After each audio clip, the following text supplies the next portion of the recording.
सूक्ष्म विषयत्वं चालिंग पर्यवसानम् ताएव सबीज समाधि ताएव सबीज समाधि।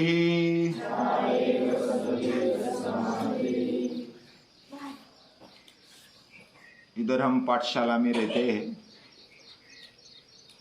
और पाठशाला में इधर ताई दादा जुड़े हैं, विद्यार्थी विद्यार्थिनियां जुड़ी है। वैसे कुछ इधर न रहने वाले ताई दादा भी जुड़े हैं। इनके अलावा पालक भी हमारे साथ जुड़े ही है। वो भले घर पे है लेकिन वो जुड़े हैं। कोई कोई पालक और व्यक्ति ऐसे पूछते हैं क्या अगर हम मेरे पाल्य को डालेंगे, हमारे पाल्य को डालेंगे तो कितने दिन में बदलाव होगा, क्या क्या होगा।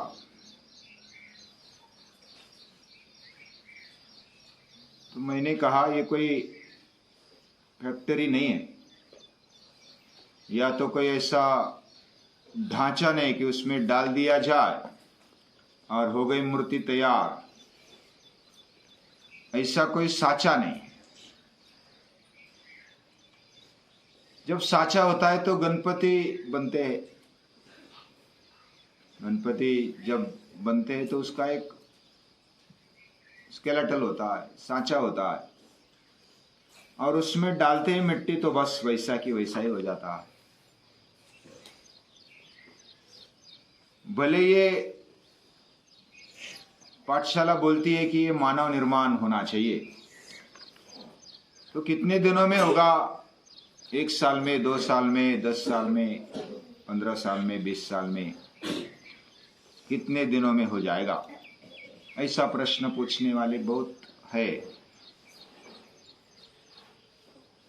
इसके लिए मनुष्य को, मनुष्य जीवन को समझना होगा।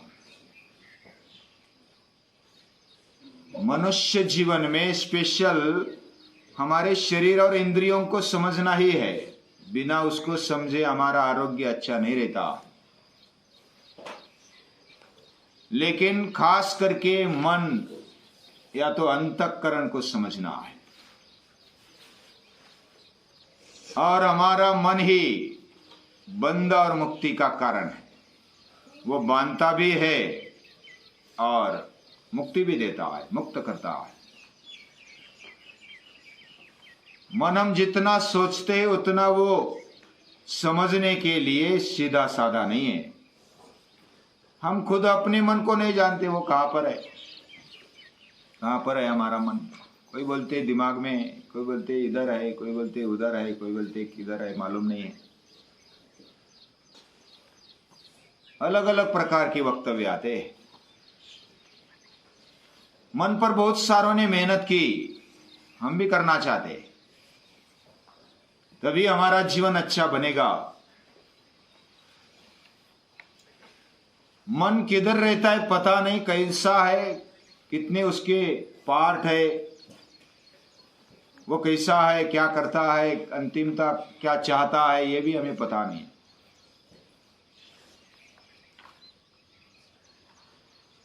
वो इतना गहरा है जैसा बड़ा पैसिफिक महासागर है, समझो। पैसिफिक महासागर अभी भूगोल चल रहा है तो भूगोल में आएगा। ये बड़ा महासागर है। ये पृथ्वी पर ज्यादातर पानी है, सागर समंदर से भरी है पृथ्वी, और उसमें बढ़िया महासागर है पैसिफिक। उसमें अगर हिमनग है यानी कि हिम पर्वत पानी में है, समझो, तो पानी में पर्वत होते हुए भी पूरा हिमालय भी कम पड़े ऐसा अगर पहाड़ भी है तो वो ऊपर छोटा दिखता और अंदर बड़ा होता है, ऊपर पता नहीं चलता। वैसा हमारा जीवन है। जीवन में मन है। मन ये बर्फ के पर्वत जैसा है और वो पानी में, वो समझ में नहीं आता कितना बड़ा है, दिखता छोटा है। उसको समझने वाले, अंतःकरण को समझने वाले ऐसा बोलते हैं 10% भी हम समझ नहीं सकते हमारे मन और बुद्धि को, अंतःकरण को। इतनी बड़ी उसकी क्षमता है, कैपेसिटी। उसकी कैपेसिटीज के बारे में सोचने लगेंगे, बातें करने लगेंगे तो कई दिन निकल जाएंगे, तभी बातें खत्म नहीं होगी। जो भी ये पूरा विश्व, हमारा जीवन चलता है, ये कहां पर है? हमारा मन आईने जैसा है। जैसे हमने देखा, वह सरोवर जैसा है, वह स्फटिक मणि जैसा है। उसका अपना कुछ नहीं, अपना आकार नहीं, अपना रंग नहीं, अपना रूप नहीं।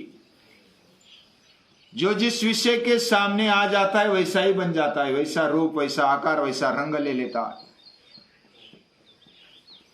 उसका अपना कुछ नहीं, मन। हम अलग अलग महापुरुषों ने जो भी अभ्यास किया, महर्षि पतंजलि ने जो भी अभ्यास किया, उसके आधार पर और हमारा मन और बुद्धि लगाकर उसको जांचने की, शोधने की कोशिश करते हैं, लेकिन वो ढूंढ नहीं पाते। अर्जुन ने भी पूछा,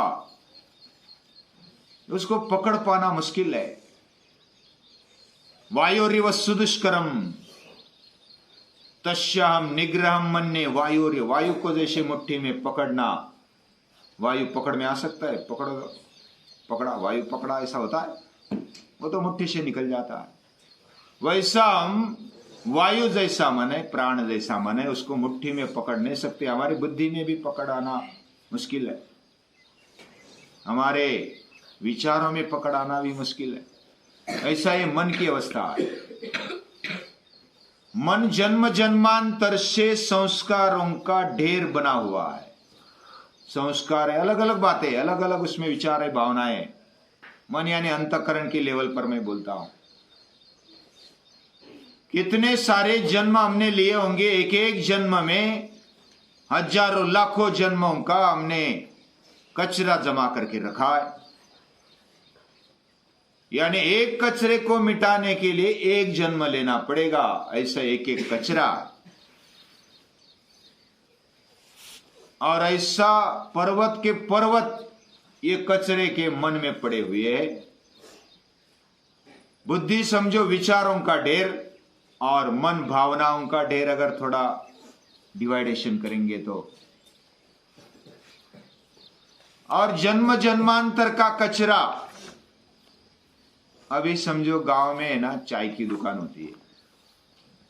चाय की दुकान में वो चाय भी बहुत अच्छी लगती है, ऐसा चाय पीने वाले बोलते हैं।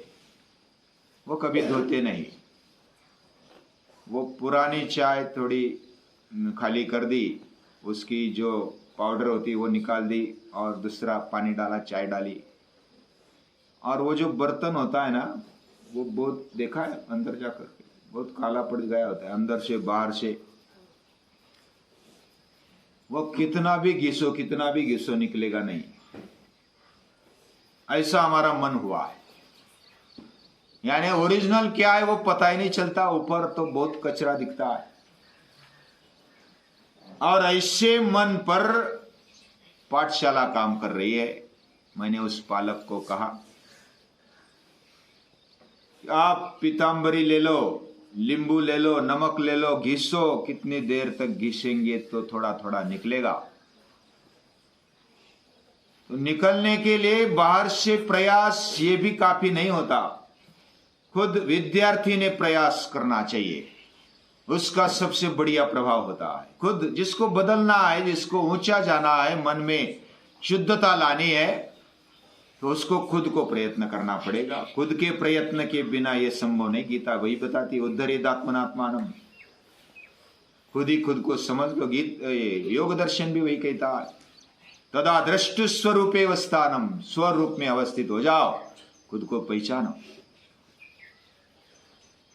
ये तो वातावरण, पाठशाला में वातावरण मिलता है। हर एक ने उसका खुद का प्रयास करके, मेहनत करके उसका ये लेना चाहिए, उसका फायदा उठाना चाहिए, हमारी भाषा में। और जो जितना प्रयास करेगा अपने लेवल पर उसको उतना मिलेगा, उसका मन उतना शुद्ध होगा। कोई तो 1-2 साल में बदल जाते हैं विद्यार्थी, कोई 20 साल रहेंगे तो भी बदलेंगे नहीं, ऐसा भी होता है। ये वातावरण मिलता है। समझो कि पेड़ को, पौधों को वातावरण मिल गया, पानी मिल गया, वो तो बढ़ता है, निसर्ग से बढ़ता ही रहता है। लेकिन हमारा मन और बुद्धि कब्जे में रखने की ताकत मनुष्य में, और अपने कचरे को वो कितना हटाता है हर रोज। जैसे रूम को रोज साफ करना होता है, झाड़ू लगाना पड़ता है, बंद भी रखा रूम को तो धूल आ जाती है, कीड़े मकोड़े आ जाते हैं, जाली आ जाते हैं, उसको साफ करना होता है। और ये पाठशाला जो गुरुकुल का काम है, ये मन पर है, अंतःकरण पर है, तभी हम मनुष्य बन पाएंगे। To be a human is not a fact, it is a task. यह आह्वान है, हमें मनुष्य बनना। ये कोई, हम तो बाकी प्राणी जैसे है, जन्मता बाकी जैसे प्राणी है ना, हम 2 पैर पर चलते बस। बाकी प्राणियों में, हमारे में अगर कुछ फर्क नहीं तो हम मनुष्य नहीं है। मनुष्य बनना होता है, टू बी ए ह्यूमन। हमें बीइंग कहते, ह्यूमन बीइंग, बीइंग यानी होने वाला, उसमें होने की क्षमता है। नर करने करे तो नर का नारायण बन जाए, इतनी ताकत होती है। लेकिन वो खुद उसने प्रयास करना चाहिए। उसको वातावरण फिर शिक्षक देंगे या तो आचार्य देंगे, जो आसपास का वातावरण देगा, पालक देंगे, आसपास का साथ मिलेगा तो जल्दी हम आगे बढ़ सकते हैं। ये हमारी संस्कृति भी कहती है, संगच्छध्वम ओम सहना भवतु, हम रोज बोलते हैं। लेकिन साथ साथ मिलकर ऊंचाई पर जाने के लिए, या तो हमारे मन को, बुद्धि को ऊंचाई देने के लिए, सतत उन्नत रखने के लिए, विकसनशील रखने के लिए हमें सतत प्रयास करना चाहिए। ऊपर जाने के लिए मेहनत लगती है, नीचे आने के लिए मेहनत नहीं लगती है। पर्वत पर चढ़ के देखो, हम जाएंगे अभी पर्वत पर जाएंगे तो मेहनत लगती है, पसीना आता है।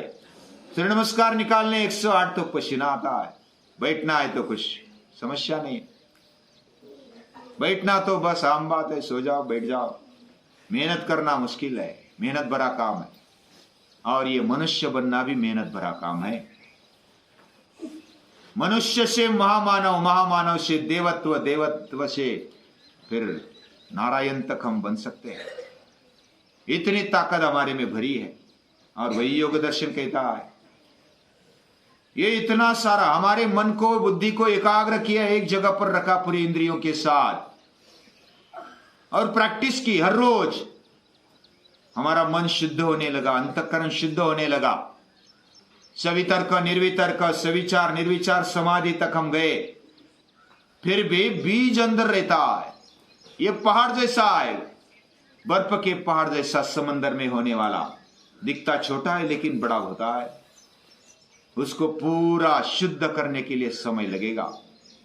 इतना समय लगेगा, गीता भी कहती बहुनाम जन्म नामन्ते। बहुवचन कहां से स्टार्ट होता है? एक वचन, द्विवचन, 1, 2 और 3 के आगे बहुवचन शुरू होता है। यानी कम से कम 3 तो पकड़ना चाहिए। 3 जन्म लेने पड़ेंगे। अब कब बदलेगा? बालक को मैंने पूछा, कौन कब बदलेगा पता नहीं, लेकिन एक स्टेप से दूसरे स्टेप मेहनत करेगा तो जरूर जाएगा। और करने से होता है। ये गीता कहती है, किया हुआ व्यर्थ जाता नहीं है। जब करते हैं तो व्यर्थ नहीं जाएगा। एक स्टेप कम से कम तो आगे बढ़ेंगे जरूर। हमारी प्रामाणिकता के साथ अगर हम मेहनत करेंगे। महर्षि पतंजलि कहते हैं, इतने सारे समाधि के प्रकार तक, ऊंचाई तक जाते हैं, फिर भी गिरने की संभावना रहती है, क्योंकि हमारे मन के संस्कार बहुत ही गहरे होते, वो बीज रूप में अंदर पड़े होते। उस बीज को दग्ध करना ये योग दर्शन चाहता है। हमारे मन को शुद्धता की ओर जाना, शुद्धता के लिए प्रयास करना। और जो योगी होते हैं ना, वो उसके लिए काम करते। कायेन मनसा बुद्ध्या केवलैरिंद्रियैरपि योगिनः कर्म कुर्वन्ति संगम त्यक्त्वा आत्मशुद्धये। आत्मविशुद्धि के लिए योगी लोग कर्म करते हैं, हम भी योगी है, छोटे छोटे है ये लेकिन योगी है। जो शुरुआत करने वाला भी योगी होता है, लास्ट तक जाने वाला भी योगी होता है। वो अपने शरीर से, अपने इंद्रियों से, अपने मन से, बुद्धि से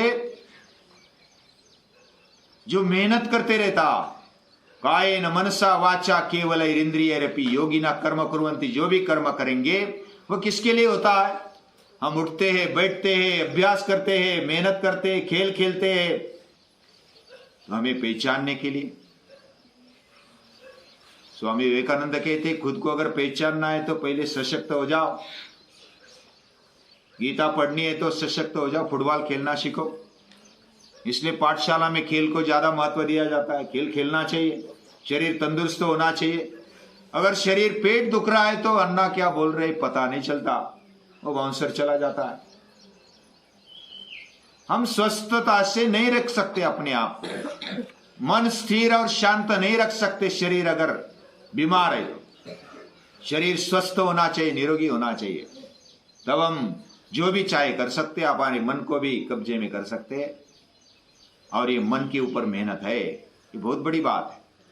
हम जो मेहनत कर रहे हैं मन के ऊपर कर रहे हैं, मन के लिए फिर शरीर, इंद्रिया, खाना पीना, रहना, सोना, उठना, ये अलग अलग अभ्यास इसलिए हम कर रहे हैं। और ये अभ्यास हमें स्टेप बाय स्टेप आगे ले जाएगा, मन को मजबूत बनाएगा, एकाग्र बनाएगा, संवेदनशील रखेगा और सतत विकसनशील रखेगा, हमें भगवान तक के दर्शन कराएगा। ये इतना मन की ताकत है। धीरे धीरे जाएंगे हम, जरूर कोशिश करेंगे, भगवान हमें शक्ति दे।